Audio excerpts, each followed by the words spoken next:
कई बार ऐसा होता है ना कि जब कोई मुश्किल में हो तो मदद का सबसे अच्छा तरीका उसे सलाह देना नहीं, बल्कि बस उसके साथ खड़े होना होता है।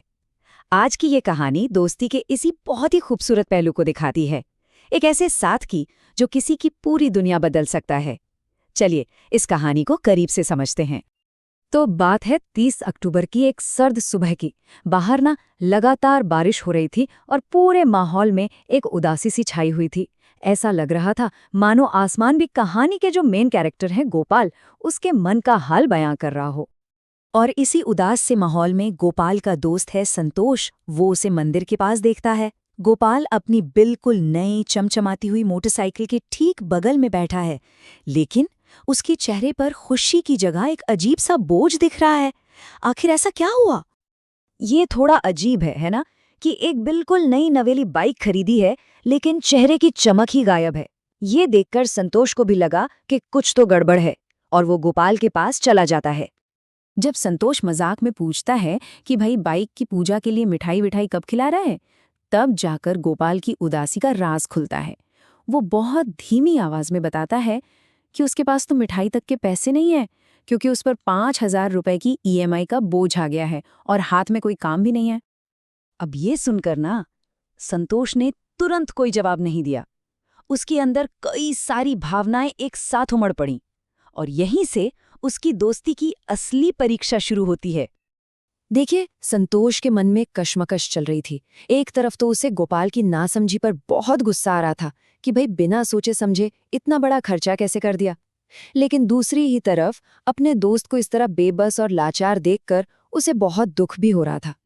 और इसी कश्मकश के बीच संतोष एक बहुत ही जरूरी फैसला लेता है। वो डांट फटकार का रास्ता नहीं चुनता, बल्कि साथ देने का रास्ता चुनता है। और यकीन मानिए, यही फैसला इस पूरी कहानी का सबसे अहम मोड़ है। संतोष सिर्फ तसल्ली नहीं देता, वो एक रास्ता दिखाता है। उसका जो सल्यूशन है वो सिर्फ इमोशनल नहीं, बल्कि बहुत प्रैक्टिकल भी है। एक ऐसा रास्ता जो गोपाल की आज की और आने वाली दोनों मुश्किलों का हल निकालता है। तो उसके समाधान का पहला कदम था आज की मुश्किल को संभालना।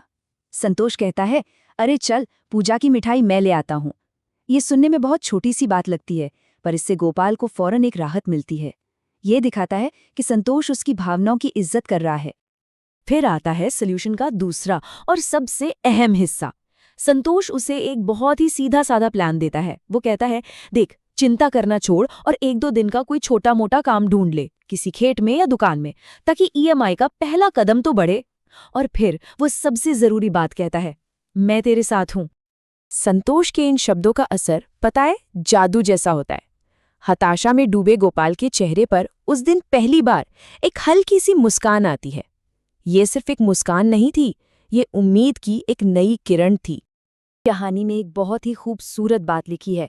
कहते हैं कि इसके बाद जो बारिश हुई वो ठंडी महसूस नहीं हुई। ऐसा लगा जैसे दोस्ती की गर्माहट और उम्मीद ने उस निराशा की पूरी ठंडक को ही खत्म कर दिया हो। माहौल अब पूरी तरह बदल चुका था। तो आखिर ये कहानी हमें सिखाती क्या है? ये हमें दोस्ती के असली मतलब के बारे में एक बहुत गहरा सबक देती है कि जब कोई मुश्किल समय में हो तो हमारी भूमिका आखिर होनी क्या चाहिए। और यही इस कहानी का दिल है। एक सच्चा दोस्त वो नहीं जो किसी की गलतियों पर फैसला सुनाए, बल्कि वो है जो उन गलतियों के नतीजों से बाहर निकलने में हाथ बटाए। संतोष ने एक जज बनना नहीं, बल्कि एक मददगार बनना चुना। और आखिर में ये कहानी हम सब के लिए एक सवाल छोड़ जाती है कि जब कोई अपना रास्ता भटक जाए तो इंसान को क्या बनना चाहिए? एक जज जो सिर्फ सही और गलत का फैसला सुनाए, या फिर एक हमसफर जो हाथ पकड़कर उसे वापस सही रास्ते पे ले आए? ये सोचने वाली बात है।